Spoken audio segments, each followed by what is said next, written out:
Lovingly cradling her newborn baby twins, this mother has certainly got her hands full. And the proud gorilla has a double cause for celebration.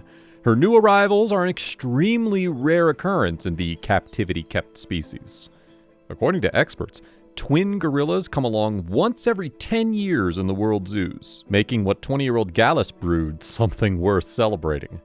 Staff at Burger Zoo in Arnhem knew that the imposing matriarch was expecting an infant, but they were stunned when one morning they discovered the gorilla holding the adorable duo. The twins, a boy and a girl, will cling to their mother for the first 18 months of their lives, having little contact with any of the other species. But once they're old enough to be roaming the great ape enclosure for themselves, other members of the group, including the 23-year-old dad Boweye, will be able to get to know their youngest playmates. Walco Limpers, head zookeeper of the great apes at Burger Zoo, said, "In gorilla world, the twins are very rare because in the last 50 years there have only been 10 births. The father's not doing anything in the beginning, only sitting next to her to protect her from the others. When the youngsters are 1.5 years old, they want to play, and then they'll play with them. That's quite nice to see." Wilco Limpers, head keeper of the great apes at the zoo, told RTV that while the zoo knew Gala was expecting, it was a complete shock when she was found one morning holding newborns, a boy and a girl. The twins will live in their family for 8 to 10 years before being sent to another zoo in order to prevent incest within the group. It was a great challenge. Nadiri, a 19-year-old gorilla at the Woodland Park Zoo, gave birth to her daughter at 11:30 a.m. on Friday. The birth was natural, as zookeepers had hoped. They didn't intervene in labor for the first time. Mom took 4 hours from start to finish, but when Nadiri walked away from her baby, keepers watching closely could see the infant was moving, though still wrapped in the placenta.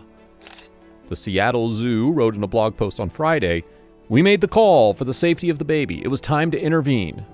The post continued, "While we hoped Nadiri would immediately hold and care for her baby, we stepped in for the safety of the newborn and made the decision to let the new mom rest."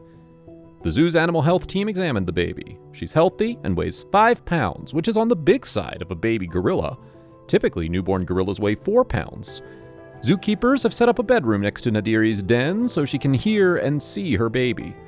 "Our goal is to methodically expose Nadiri to her baby and help kick in that maternal instinct," the zoo's story said.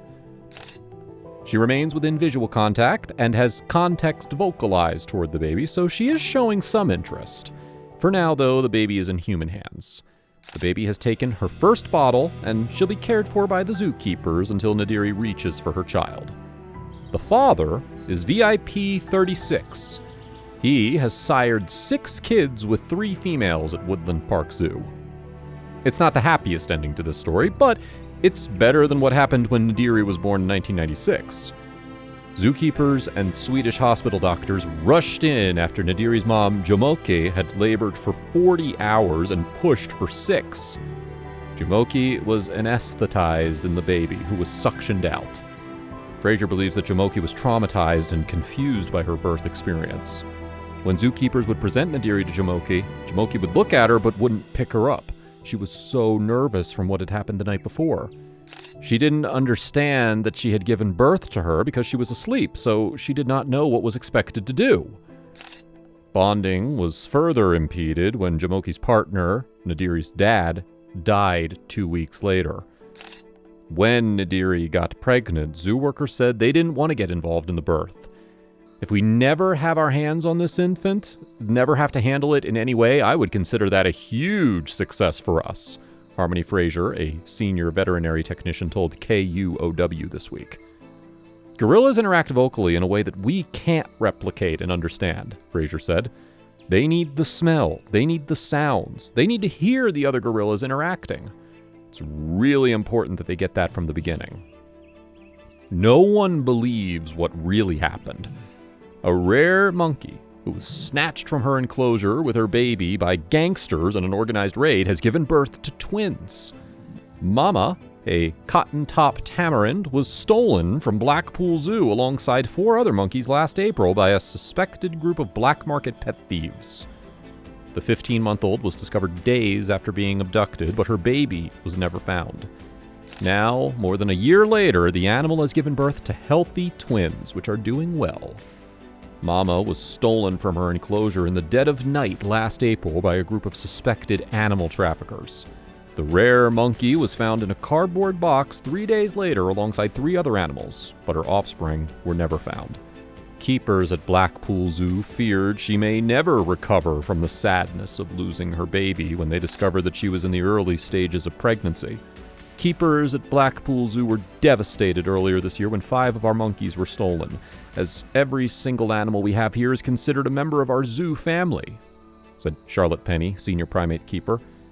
We worked very closely with Lancashire Police, and following huge media interests, 4 of the 5 were found days later. The 2 new babies, who are yet to be sexed and named, are doing extremely well, and we are delighted, for the pair are also vital for the international breeding program, so it is great news all around. Lancashire Police feared Mama and the other monkeys were targeted to be sold in the black market as pets to wealthy buyers when they were snatched last year. When they returned to the zoo, they had to sleep in a separate crate in case the other animals had forgotten what they looked like and decided to attack. That was a serious concern, but with the speedy return, we got them back in time and managed to reintegrate them. The female was very quiet when she first came back.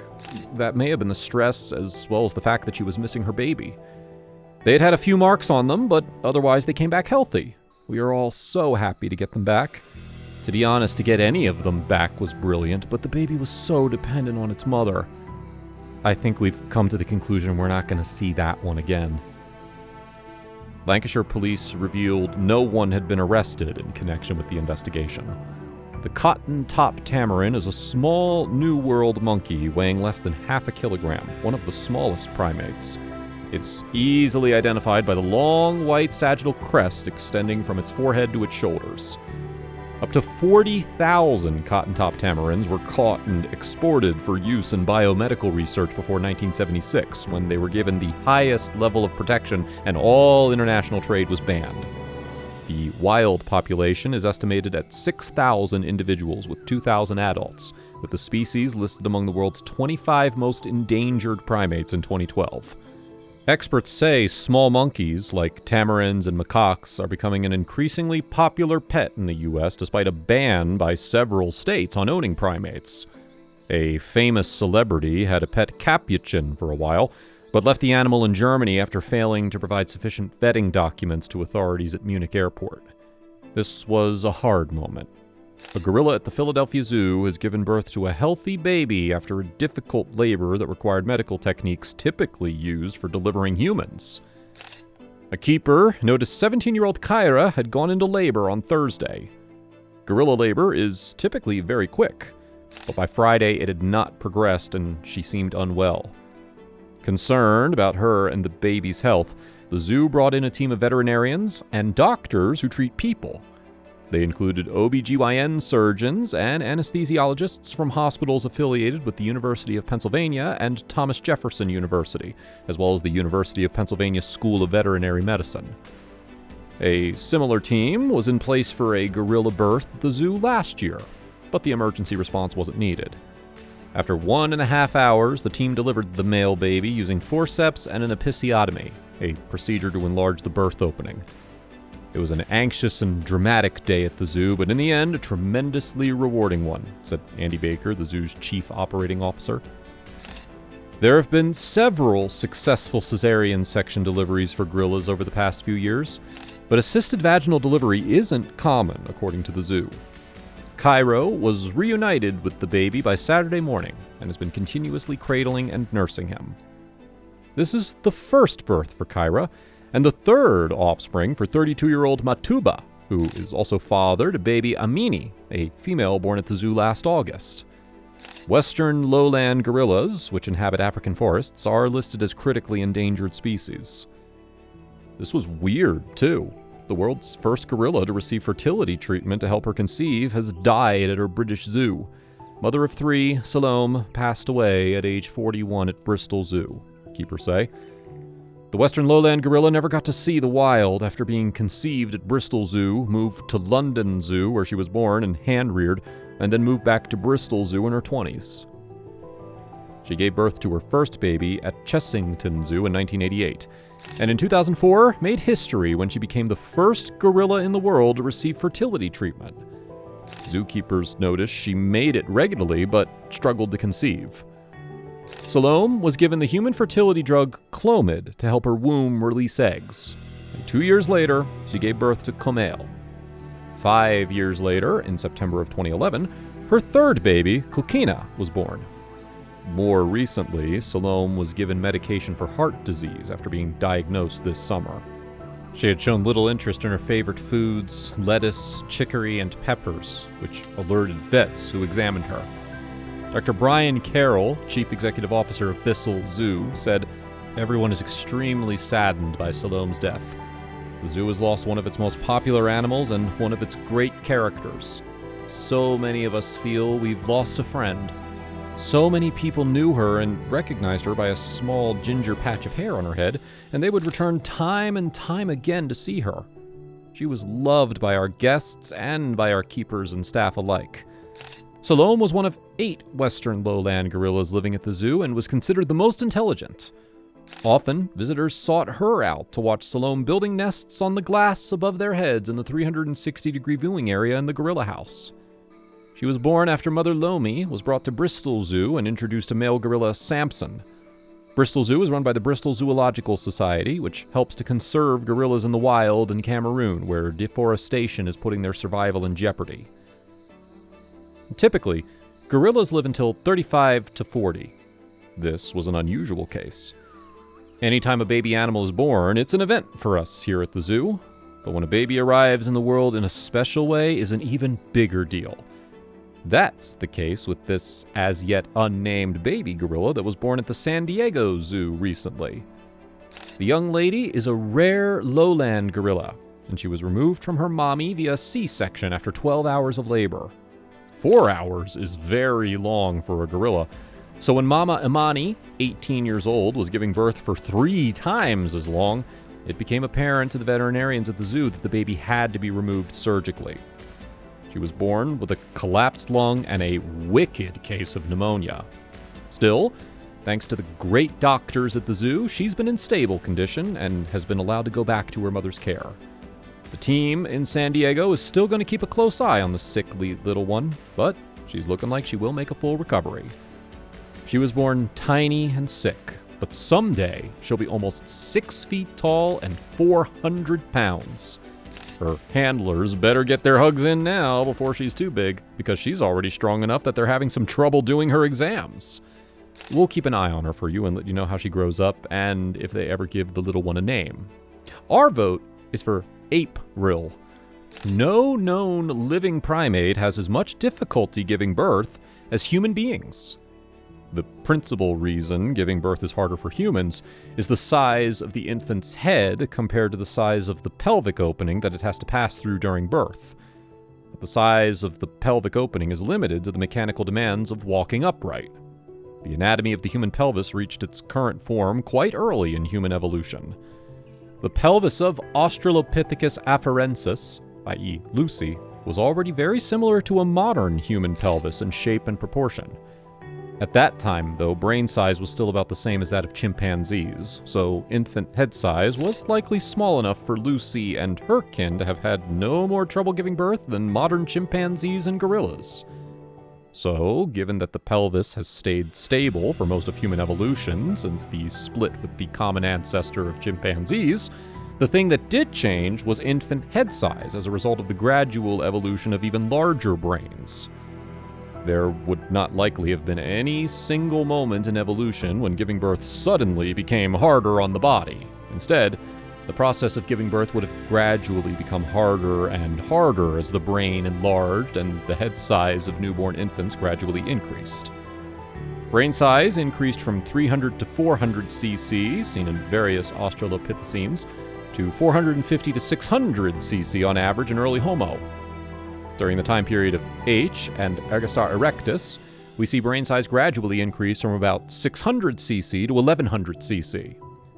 Modern humans have brain sizes ranging from 1200 to 2000 cc, with an average of about 1400 cc. Other late Homo species, such as the Neanderthals, were in the same range. The Neanderthal average is about 1600 cc, but they also had bulkier bodies and thus bigger pelvises on average. Given the above, we can hypothesize that difficulty in giving birth reached the level we see in modern humans around 500,000 to 200,000 years ago. This was the period when the last group of Homo species, most of whom appeared to have similar brain sizes relative to their bodies, emerged. There are some other factors that we do not fossilize well that can impact the ease and difficulty of giving birth. We do not know what the relative maturity of the newborn was. We know that in modern humans, babies are born relatively immature, only 3/4 the way through gestation, so that the last spurt of brain growth can occur outside the womb without being limited by the pelvic size of the mother. We do not know of the same pattern that occurred to the same extent in other late Homo species like Neanderthals.